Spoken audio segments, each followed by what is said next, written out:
Assalamu alaikum students. Today I would like to let you know about the world history. So, what is world history? In this chapter, the medieval world rise and fall of the Roman Empire we will discuss. The discussion points are identify the cause and effect of the decline of Roman Empire कि Roman Empire कौन थे और उनकी जो जवाल का क्या वजूहात थी, इसके बारे में हम डिटेल से डिस्कस करेंगे। सबसे पहले इंट्रोडक्शन क्या है। Some of the well known civilisation of the world began and flourish near river because people could access water and find food for hunting and fishing. सबसे पहले जो सिविलाइजेशन है वो ज़्यादातर फ्लरिश कहाँ पर आती थी, रिवर्स के करीब, ताकि उनको वहाँ पर क्योंकि ज़्यादातर पानी वगैरह और हंटिंग के लिए फूड और फिशिंग वगैरह सब बहुत अच्छी तरीके से मैसर था। People develop agriculture as they learn that alluvial soil deposited near river bank were suitable places to grow crops. Rivers also provided the means of facilitate trade. Rivers के करीब वो लोग क्यों रहना पसंद करते थे, क्योंकि उनको पता था कि रिवर के करीब जो हमारी ज़रख़ेज़ ज़मीन है वो वहाँ पर बहुत अच्छे तरीके से पाई जाती है, जहाँ पर वो क्रॉप्स उगा सकते थे, वहाँ पर अपनी जो फैसिलिटेट कर सकते थे ताकि वो ट्रेडिंग वगैरह बहुत अच्छे तरीके से कर सकें। The early river valley civilisation include the Mesopotamia civilisation along with the Tigris and Euphrates river. The Indus valley civilisation, अच्छा जो सबसे पहले जो सिविलाइजेशन जो आबाद हुई वो सबसे पहले कहाँ आबाद हुई। मेसोपोटामिया सिविलाइजेशन जो कि तिग्रिस और यूफ्रेट्स रिवर के करीब हुई थी। द इंडस वैली सिविलाइजेशन जो बहुत मशहूर है, जो हमारे दरिया सिंध की जो सिविलाइजेशन थी, तहज़ीब थी, वो कहाँ पर आपको तो पता है कि वो रिवर इंडस के करीब आबाद हुई।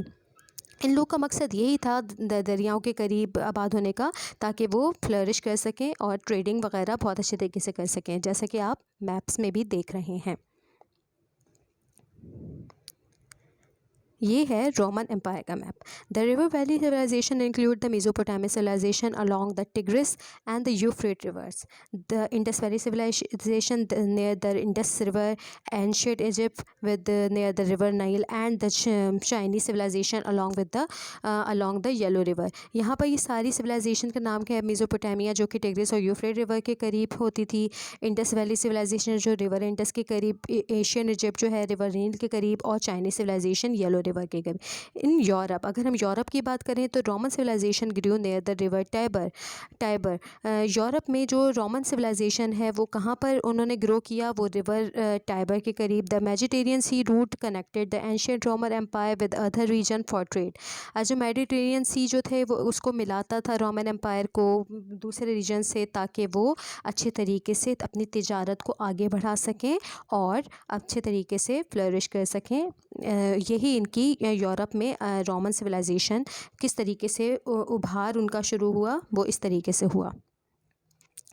और इसके अलावा ये सारी जो सिविलाइजेशंस थी वो अपनी ग्रोथ को आगे लेकर बढ़ती गई। लेकिन अभी हम किसकी बात कर रहे हैं, अभी हम रोमन सिविलाइजेशन की बात कर रहे हैं। तो ये रोमन सिविलाइजेशन जो है वो मेडिटेरियन सी की जो उनको कनेक्ट करती थी रोमन एम्पायर को। अब हम आ जाते हैं beginning of the Roman empire की तरफ। In 753 BC the new settlement Roman thrives in the centre of the Italy beside the river Tiber. The Rome was build in the Latium plain and consisted of group of small villages. They were build on 7 low hills. अच्छा, ये Roman empire जो है 753 BC की बात हो रही है। यहाँ पर रोम जो थे वो सेंटर ऑफ इटली जो वहाँ पर रिवर टाइबर के बीच में यानी करीब वाक़ है, तो वहाँ पर उन्होंने जो है अपना शहर आबाद करना शुरू किया। और उन्होंने लेटियम प्लेन्स जो है वो वहाँ पर उन्होंने ज़मीन, मैदानी इलाके वगैरह बनाए, छोटे छोटे कस्बे बनाए, छोटे छोटे विलेजेस बनाए। और ये विलेजेस जो हैं वो साथ है हिल्स के करीब थे। The fertile bank of the river were ideal for farming के लिए बहुत ज़्यादा यानी साजगार थी। The farming become the major profession of the Romans. और इनका ये जो पेशा था वो ज़्यादातर ये इसके ऊपर बेस करता था। The small city state turn into the strong and wealthy civilisation at the time of 250 BC। The soon spread the most Italy and Greece. और ये सारी ना इटली और ग्रीस तक इनकी जो स्प्रेड हो गई थी इनकी colony. The Roman organise very superior army called the legions. इन्होंने एक आर्मी अपनी डेवलप करी जिसका नाम लीजियंस था। These legion not only made great conquest but also help the government to keep peace in the empire. ये जो Roman organise जिन्होंने आर्मी की थी वो पीस और प्रॉस्पेरिटी को काम करने के लिए बनाई गई थी. By the middle of the first century CE, Roman legionaries have captured France, Britain, Germany, some parts of northern Europe and southern Russia.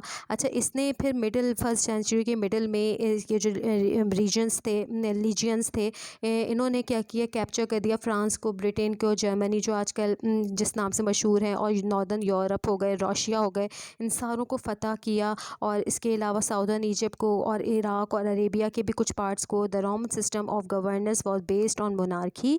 अच्छा, रोमन सिस्टम जो था वो एक मोनार्की के गवर्नेंस पे बेस करता था. मोनार्की में क्या होता था, एक बादशाह होता था, वो पूरे इलाके पर हुकूमत करता था. Due to the corruption and cruelty by the ruler, monarchy was gradually replace by the Roman republic. अच्छा, लेकिन इनकी करप्शन की वजह से और लॉ एंड ऑर्डर की सिचुएशन जो है बिगड़ने की वजह से और इनके जुल्म की वजह से ये जो है इनकी ये मोनार्की जो है वो टूट गई. Monarchy was gradually replace by the Roman republic. Roman republics ने इनको कर लिया. This was the first ever republic in the world. The Roman republic was political system of form of government in which people elected representative to exercise power for them through bodies like the senate. अच्छा, जिस तरीके से हमारा government का निज़ाम चलता है, इसी तरीके से फिर अब उन्होंने बादशाहत ख़त्म करके एक गवर्नमेंट का निज़ाम बनाया और गवर्नमेंट जो इलेक्ट कर होकर आते थे. The Roman empire during the first century BC, the Roman influence had spread far and wide due to its military conquest.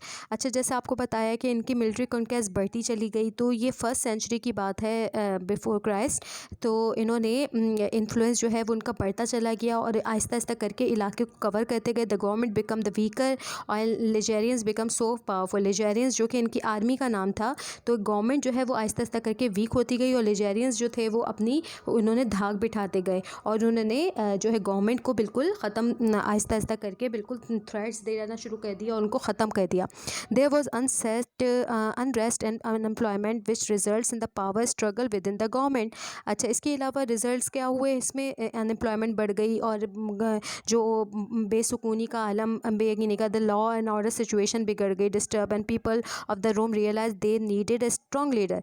अच्छा, इसके बिगड़ने के बाद जहाँ पर जुल्म और ज़्यादा ज़्यादा बढ़ती शुरू गई, तसल्लुत बढ़ गया लीजियंस का, तो लोगों ने ये सोचा कि अब हमें एक किसी न किसी एक लीडर की, स्ट्रॉन्ग लीडरशिप की ज़रूरत है जो कि हमारे अंदर से ही जो है हमारे निज़ाम को बिल्कुल बेहतर बना सके. तो इसके लिए इन्होंने एक बाकायदा जो जद्दोजहद वगैरह शुरू कर दी.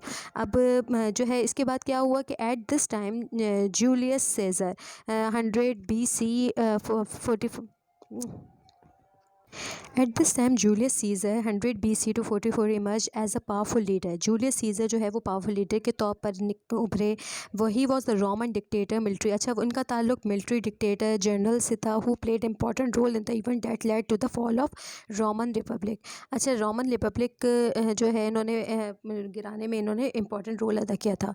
And the rise of the Roman empire, और रोमन एम्पायर का राइज जो है उस वक्त शुरू हुआ. The people of the Rome admire him because he made laws for them and brought peace. लोग इनको इतनी ज़्यादा इसलिए पसंद करने लग गए क्योंकि इन्होंने लॉज जो है वो बनाए और इस इलाके में पीस लेकर आए, अमन लेकर आए. However, some senators felt insecure due to the popularity he plotted against him. और इसके अलावा इन्होंने लेकिन कुछ लोग जेलसी में आ जाते हैं. कुछ सेनेटर्स ने इनको पॉपुलैरिटी उनसे हज़म नहीं हो और उनके खिलाफ एक चाल चलना शुरू की. On 15 March 44 BC, Julius Caesar was assassinated. After his death, a civil war broke out and later his adopted son Augustus ascending the throne. अच्छा, इसके बाद क्या हुआ कि जूलियस सीजर जो है उनको कत्ल कर दिया गया, लेकिन उनकी जो वफ़ात के बाद सिविल वार शुरू हो गई, खाना जंगी शुरू हो गई. लेकिन उनके जो अडॉप्टेड सन थे उन्होंने फिर कदम बढ़ाया और उसके बाद उन्होंने जो है अपनी